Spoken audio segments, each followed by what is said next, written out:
بعد اخر فيديو انا عملته اللي بيتكلم فيه عن اساسيات الجرافيك ديزاين بطريقه اكاديميه شويه.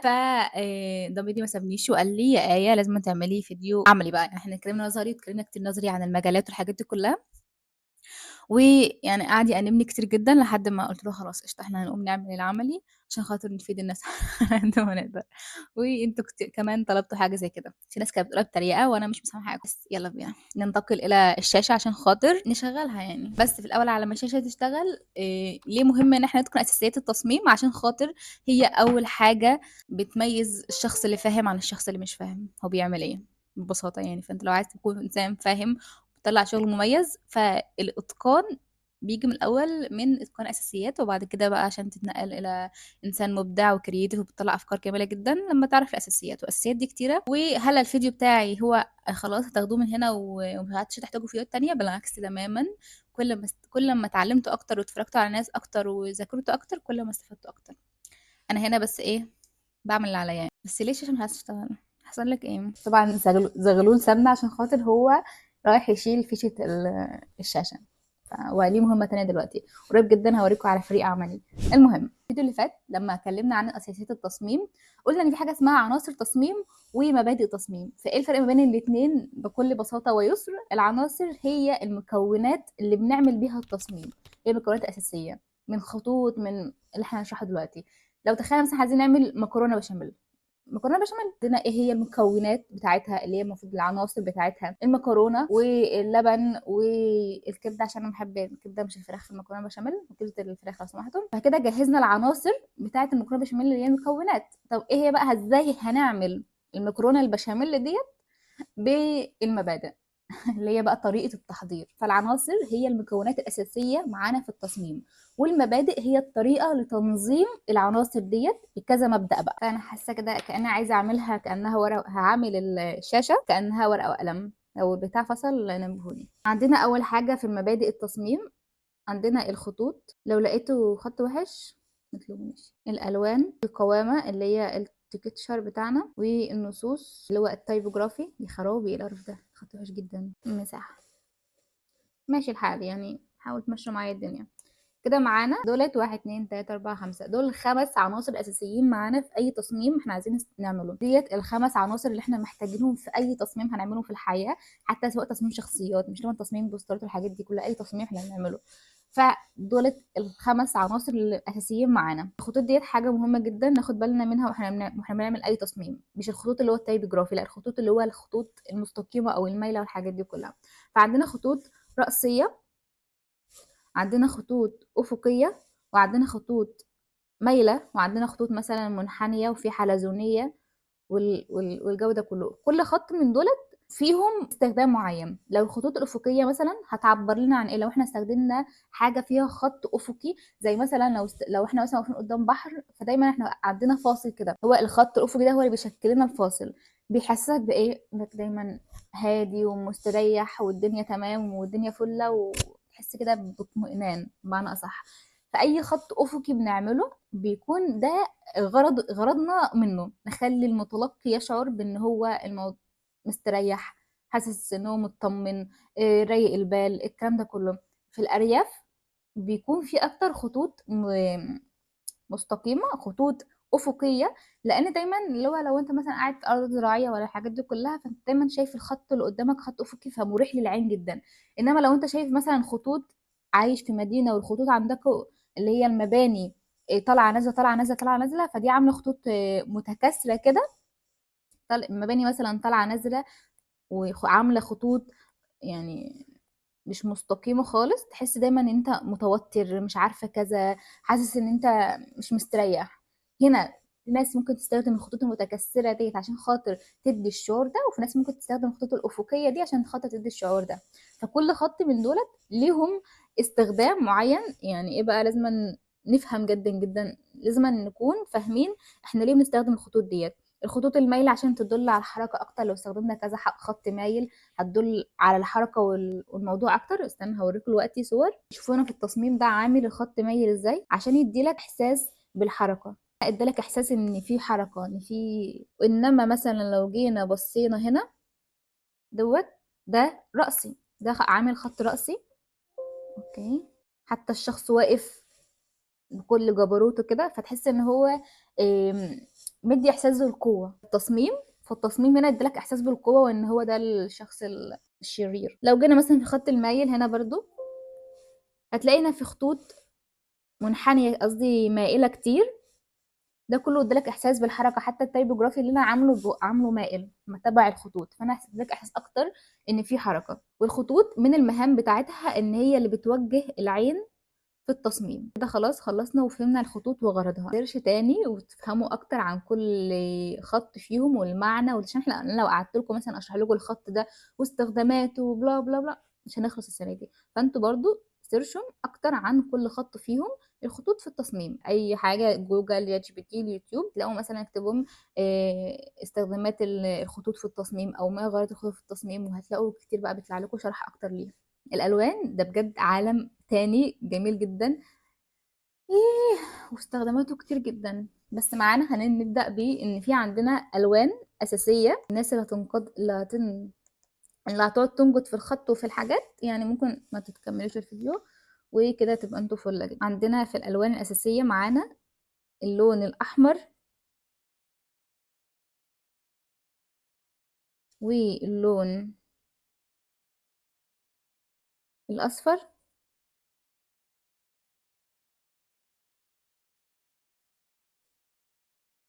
واللون الازرق. ده بقى لبني شويه مش مشكله، هو لون ازرق يعني. دولت اول 3 الوان اللي مستحيل تقدر تطلعهم باي لون تاني، بتكوين اي لون تاني. طبعا في فرق بين الالوان الديجيتال والالوان اللي هي الوان الواقع، اللي هي الالوان اللي احنا بنرسم بيها. ديت حاجه ودي حاجه. والالوان في الاضاءه نفسها دي حاجه تانية، اللي هو السي ام واي كي والار جي بي مختلفين. لازم نفهم ازاي بنستخدم الاثنين دول في التصميم. مثلا لو هنعمل حاجه مطبوعه بنستخدم السي ام واي كي، لو هنعمل حاجه مش مطبوعه بنستخدم اللي هو مثلا ديجيتال ار جي بي. اوكي، مش ده المهم في اللي انا بقوله دلوقتي. المهم دلوقتي اللي انا عايزاكم تفهموه في الالوان ان كل لون فيهم له استخدام. مثلا لو انا عايزه اعمل تصميم باللون الاحمر. ليه عايزه اعمل تصميم باللون الاحمر؟ عشان مثلا هو هيديني شعور ان الحاجه دي شريره موت لو هلون باللون الاحمر في حاجات كتير واعمل اضاءات حمراء والكلام ده كله. او حتى لو خط احمر فالحاجه دي شريره، الحاجه ديت رعب، الحاجه دي مش عارفه ايه، ممكن تدل تاني على ان الحاجه دي رومانسيه جدا والحاجه ديت فيها لفلفه كتير. ممكن لو هنعمل حاجة تانية فالأحمر ده بيدل على فبيدل على إن في طاقة في التصميم. وخدوا بالكم إن كمان بتختلف من درجات الأحمر، في أحمر غامق، في أحمر فاتح، في أحمر مش عارفة مدي على إيه، في أحمر مدي على إيه. فالدرجات دي كلها ليها، كل واحدة ليها المعنى بتاعها. فانتوا اجروا بقى كده وشوفوا كل معنى للون. الأحمر هنا اللون ده مديني إحساس بإيه؟ اللون الغامق الأحمر ده ممكن يدي إحساس بإيه؟ يعني درجة اللون في الأحمر كمان بتفرق في الحاجة اللي تستخدمها، سواء كان حاجة فيها طاقة، سواء كان حاجة فيها شر، أو سواء كان في حاجة فيها حب. اللون الأصفر كذلك، اللون الأصفر برضو مع اختلاف درجاته بيدينا شعور. لو أنا هستخدم اللون الأصفر فليه استخدم اللون الأصفر؟ ممكن أنا عايزة أعمل التصميم ده حاجات فيها صفرة أكتر، عشان الأصفر فيها يعني غالب أكتر، عشان خاطر أنا عايزاه يدي إحساس بالعفوية والطاقة والشباب والطفولية، وإن هنا في سعادة ومرح وأصفر أكتر بيدي حاجة فيها إنها حاجة فاني فيها لعب اطفال. بقى لو انا هعمل الشباب مثلا وهم الشباب ديت عايزه ادلهم مثلا ان هم من فئه معينه، اللي هم مثلا عندهم طاقه زياده، عندهم مش عارفه ايه، فاللون الاصفر بيدي كل الاحاسيس ديت. لو انا مثلا هات اللون الازرق، فاللون الازرق بيدي اكتر الحاجه ديت فيها برود فيها هدوء، فيها سكينة، فيها ممكن كمان لون كده من ازرق تاني بيدي اللي هو الاحساس ده ان فيه الثقة. الشخص ده لو انا مثلا لبست لون ازرق، او انا مثلا عملت خلفية زرقاء، او انا عملت حاجة فيها ازرق الغالي فيها اكتر، هدي مثلا احساس ان هنا في ثقة. فكل لون فيهم بيدي احساس معين مختلف. لسه عندنا بقى الالوان الاكتر، الاصفر والاحمر معانا بيدي برتقالي، والازرق مش عارفه بيدي فيه بنفسجي وفيه مش عارفه ايه. فكل لون بنستخدمه ليه اساسياته، ليه الغرض بتاعه. هو في كده فهمنا ان اللون هو عنصر اساسي لتوصيل اي مشاعر عايزين نوصلها، يبقى نستخدم لون كذا. بعد كده معانا حاجه اسمها القوامه. القوامه اللي هي الملمس، معنى اصح. عندنا حاجه اسمها تكتشر ملموس وتكتشر بصري. التكتشر الملموس هو زي اي حاجه قادرين نلمسها، الطوب، الخشب، الحجر، الرمله. لو احنا مثلا هنطبع كتاب والكتاب ده الكتابه فيه بارزه، ده تكتشر ملموس. ملمس ليه ملمس، اي حاجه قادرين نلمسها ليها ملمس، هي اسمها، هي من ضمن التكتشر الملموس، انما التكتشر البصري اي حاجه قادرين نشوفها بس مش قادرين نلمسها. شوفوا ان هي هنا مثلا مبينه ملمس الخشب ازاي من غير ما احنا نكون شايفينه، يعني قادر تشوف ان هنا في خشب، هنا في احجار، هنا مش عارفه ايه. لو هنا مثلا قادرين نشوف ان في خيش، او ان في ملمس لقماش معين. عندنا تدريب حلو قوي بنعمله في الكليه، عملناه في الكليه يعني، بنعمله في اولى جرافيك تقريبا، او ممكن بيعملوا وقت في اعدادي. وهو تقريبا في اعدادي يعني. هو الملمس زي ما انتم شايفين في الصوره دي كده بالظبط، بنجيب مربعات ونبدا نعمل فيها ملامس. هنا عامله ملمس خشب، احجار، مش عارفه دي سجاده ولا ايه، ازاز، ميه، اللي هو الرخام. المايك عمال يفصل ويستفزني، الشمس عماله تروح ولوك عشان انا معتمده في تصويري على ادوات الشمس يعني. لكن احنا هنكمل، وهذا الشيء لن يعطلنا. في زحمه كتير جايه ومغيمه. المهم، رابع عنصر معانا وهو النص. النص طبعا اللي هو التايبوجرافي اللي احنا بنستخدمه، دي اصعب حاجه بنواجهها لما نيجي نصمم حاجه. يا ترى ايه الخط اللي نستخدمه؟ لان الخط اللي هنستخدمه هو اللي هيعبر عن البوستر ده، هو اللي هيعبر عن الحاجه دي. فعندنا العنصر الرابع معانا هو النص. لازم نكون فاهمين وعندنا رؤيه ونظره جماليه كده للنص. هل النص ده هيوصل؟ يعني عارفين انتوا مثلا لما تيجوا تتفرجوا على افلام فيها رعب، بتلاقوا دايما النصوص كده نازل منها، كانها نازل منها دم، كانها فيها تكتشر خشن كده وحوارات كده. ولو مثلا حاجه فيها طفوليه قوي، فبنلاقي النص بتاعنا او الجمله بتاعتنا معموله بليونه قوي، وفيها جيرفات كده وفيها حاجات كده. فهو ده النص اللي انا بقصد عليه، اللي انا بقصده. كل نص له استخدام معين. مش مستحيل مثلا نعمل بوستر بنتكلم فيه شخص كبير، بنتكلم فيه فئة كبيرة في العمر، اللي هو مثلا الشباب او الاكبر منهم اللي هو في الثلاثينات والاربعينات والكلام ده كله، مثلا نستخدم خط فيه طفولي؟ اكيد لا. والعكس صحيح، مش مثلا هنستخدم خط موجه للشباب وهنوجهه للطفولي. اتمنى تكون وضحت الفكرة. بعد كده عندنا المساحة. المساحة ديت اللي هي عندنا مساحة سلبية يعني، بسيطة جدا. اللي هو عندنا مساحة سلبية ومساحة إيجابية. المساحة السلبية هي هي الفراغ اللي حوالين العنصر. لو مثلا عندي عنصر، وليكن مثلا عندي العنصر اللي هو الدايرة ده، أي حاجة يعني، ومثلا عاملاها في مساحة كده. فالفراغ السلبي أو المساحة السلبية هي المساحة البيضاء اللي حواليها، المساحة الفاضية اللي أنا سايباها. وهنا في الشكل. مثلا لو هنعمل لوجو، وهنعمل لوجو ده صغير كده او مش صغير قوي يعني، حلو في البدايه، وهنعمل حواليه كله فاضي عشان خاطر انا اول ما هشوف العنصر ده نظري هيجي عليه على طول من غير ما يتشتت باي حاجه حواليه. دي هي المساحه السلبيه او الفراغ السلبي، الحاجه اللي ما فيهاش اي عناصر. المساحه الايجابيه هي العكس. المساحه الايجابيه هي اللي فيها العناصر بقى. لو انا مثلا هعمل كذا شكل هندسي مع بعض، عندي مثلا تصميم وعندي مثلا مساحه للتصميم، وهعمل مثلا الدايره، المربع، والمثلث مع بعض مثلا، واي حاجة بقى تانية هنا. ده هو المساحة الإيجابية، والفراغ اللي حواليه ده، ده المساحة الإيجابية. من المهم جدا جدا هي الموازنة ما بين الاتنين. يبقى عندي توازن بين المساحة السلبية والمساحة الإيجابية. ما ينفعش أكون سايبة مساحة سلبيه واسعه، مثلا اكون عامله العنصر قد كده والفراغ حواليه كبير جدا، ولا اكون عامله العنصر كبير جدا في التصميم والفراغ ما فيش فراغ. فلازم اكون موازنه بين الاثنين. عامل حسابي وانا بصمم ان هسيب هنا مساحات فاضيه، وهنا مساحات دي هتكون مليانه بالعناصر اللي انا محتاجاها. فهي ديت عناصر التصميم اللي انا بقول لكم عليها الاساسيه معانا، اللي هي قلت لكم مكونات المكرونه بشاميل. دي مكونات العنصر، مكونات التصميم. اوكي. مبادئ التصميم بقى هي ازاي هنوظف العناصر ديت، او ازاي هنعمل مكرونه بشاميل. اوكي. اول مبدأ معانا وهو مبدأ التوازن. عارفين انتوا مثلا في رسومات تجيبوها او اي حاجه او اي تصميم، تلاقوا دايما لو قسمتوا الصفحه على بعضها، النص الشمال نفس النص اليمين. ده اسمه عندنا حاجه اسمها تماثل. في التوازن دي اسمها حاجه اسمها تماثل. لو انا عملت ده التصميم اهوت، اللي هنا الالف الف نفس ب. الغير متماثل ان انا مثلا هعمل العنصر في الجزء ده مثلا كده، وهنا في فاضي، او مثلا هجيبه كده. فانا بقى غير متماثل، النص ده مش زي النص ده. ده لاستخداماته وده لاستخداماته. ده ليه حلو في حاجات بس مش في كلها. يعني التماثل ممكن لما استخدموه في تصميم مش في وظيفته يبان ان ده تصميم ضعيف او الشخص استسهل. عندنا كده في الكليه فلما نيجي نعمل تصميم وفيه تماثل، كان الدكتور دايما يرفضه، لان ده من اضعف انواع التصميم، ان اعمل الجزء اليمين جزء زي الجزء الشمال، انا كده بستسهل. انما الغير متماثل ان انا بحط التكوين في منطقه معينه، واوظف بقى العناصر اللي هي المساحه اللي قلت لكم عليها، المساحه السلبيه في التصميم عشان خاطر كده. ده كده غير متماثل، وده الاحسن جدا. ده اللي هو بيقولوا عليه مثلا. طبعا ايه الهبل اللي انا عاملاه دوت، ما كنتش عامله بدل، انا بس بشرح يعني بالخطوط يعني. ف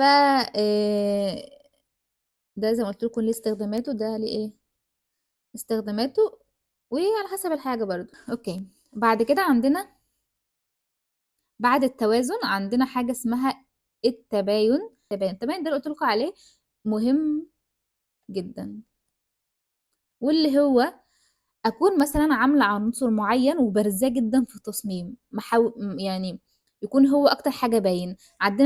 عندنا توازن، ممكن نعمله باللون، ممكن نعمله بالخط، ممكن نعمله بالحجم. فعلى حسب. فمثلا لو هستخدم اللون، لو مثلا انا عندي مثلا زي ما قلت لكم مره فاتت ان انا هستخدم الدايره والمربع والمثلث. لو انا مثلا عندي هنا عايزه اخلي العنصر اللي معايا هو عنصر البطل، هو عنصر ايه؟ الدايره مثلا يعني، وليكن خلينا في جنب وعايزه هو اكتر عنصر يبان معايا. فهعمل الدايره في الاول، وهكون الخط فيها سميك. لو انا مثلا هستخدم الخط، لو هستخدم الخطوط اني ابين التباين بالخط، يبقى سميك. ومثلا لو هعمل مربع جنبه، فالمربع ده هيكون بخط رفيع جدا. ولو مثلث فوقه مثلا. مثال بقى بسيط عن تصميم الصمنيل اللي انا بعمله ازاي بقى وظفت الحاجات دي كلها. فاول تصميم ده بتاع الحياه بعد التخرج، هتلاقوني عملت كده ورا الخطوط بتاعه بتاع مايله بتاعه المكتبه اللي ورا ديت، كده مايله عامله كده موجهه العين لحته معينه وهي العنصر ده. لو كنت عملت خطوط افقيه كده، كان الموضوع مش هيبقى بالمنظر ان هو تحس ان العين كلها متوجهه لجوه كده. ولو جينا مثلا لهنا لديت للجرافيك بطريقه اكاديميه، هتلاقينا عارفين عامله الترابيزه كده بطريقه اللي هو افقيه، والخط بطريقه افقيه، وتحس الموضوع كده فيه رتابه شويه فيه اللي هو كده. حتى في الالوان مثلا، هتلاقوا انا كده كده الالوان عندي بتاعتي ثابته كده كده الالوان بتاعتي ثابته في الشخصيه اللي هي. عايزاكم تقولوا لي انا ليه عامله الالوان الاحمر والاخضر والابيض في التصميم الشخصيه بتاعتي. اكيد انتوا عارفين يعني. بس دي الالوان بتاعتي، فانا بستخدمها على طول. مع اختيار بقى الخلفيه بحاول انسقها معاها. والخطوط طبعا هنا هتلاقوني حامله الخط ده عشان انا بحبه جدا بصراحه، وحاساه اكاديمي مش عارفه ازاي. ولكن هنا برضو ما استخدمت الخطوط، استخدمت خطوط لايقه اكتر مع التصميم بتاعي. لك شعوري هنا مثلا تلاقيني بتاع بعد التخرج عامله اللي هو كده كأن الحياة جاية عليا قوي. فده مثال بسيط برضو للثامنيلز. وسر بيني وبينكم كده، بحس ان انا اخر حد ممكن يعمل شرح لاي حاجة يعني. مش عارفة ليه، بس عشان في ناس حابة ان هي تفهم اكتر والشرح وكده، فانا عملت فيديو ده عشانكم وعشان الناس اللي عايزة تفهم اكتر ديت يعني. وبس. وبتمنى الفيديو يكون عجبكم والشرح يكون واضح وبسيط. انا حاولت الوح فهمنا بسط الموضوع قد ما اقدر، مش عايزه كلكعه يعني. آمم، وبس باشوفكم الفيديو الجاي. وصحيح الناس اللي عايزاني أعمل لها فيديو الأنيميشن بطريقة أكاديمية زي ما اتعلمنا في الكلية، إن شاء الله أنا ناوية والله أعمل حاجة زي كده. ولكن عايزة أعمله بطريقة اللي هو أي حد يشوف الفيديو خلاص ويكون عارف هو هيمشي على الطرق عامل إزاي، 1، 2، 3 ويتعلمها ويبدأ يشتغل فعلًا فيها. مش عايزة أعمله يكون تايه لسه الناس مش واضحة عارفة، لأن ده مثلًا أنيميشن حاجة متخصصة، مش زي مثلًا الجرافيك الحاجة العامة، فاهمين؟ فأنا باحضّر له وإن شاء الله هاعمل حاجة كويسة عشان اللي يتفرّج على الفيديو يشوفها ويستفاد منها. الشمس في الشتا مخلّيانا فظيعين. والناس اللي بتكتب تعليقات مستفزة، أنتم مستفزين جدًا بصراحة يعني. ولكن قشطة يعني. ده ضريبة الناس ده ضريبة الإنسان اللي عايز يطلع على السوشيال ميديا بيواجه انتقادات. وعلى فكرة دي حاجة حلوة، على فكرة ما باحبش الناس كلّها تكون معايا عادي جدًا. ممكن باستقبل الناس اللي بتقعد تنقد في حاجات، بس في ناس بتقول حاجات بابُص لها كده أقول really يعني إيه اللي أنتم بتكتبوه ده وإيه اللي أنتم بتعملوه ده بجد. وفي ناس بجد بترد عليهم، وأنا شكورة جدًا، جدًا للناس ديّة يعني. الله ربنا يخليكم ويكتر منكم يعني. بس كده. وباشوفكم الفيديو الجاي، واي حد عايز حاجة يكتبها لي يلا، باي باي.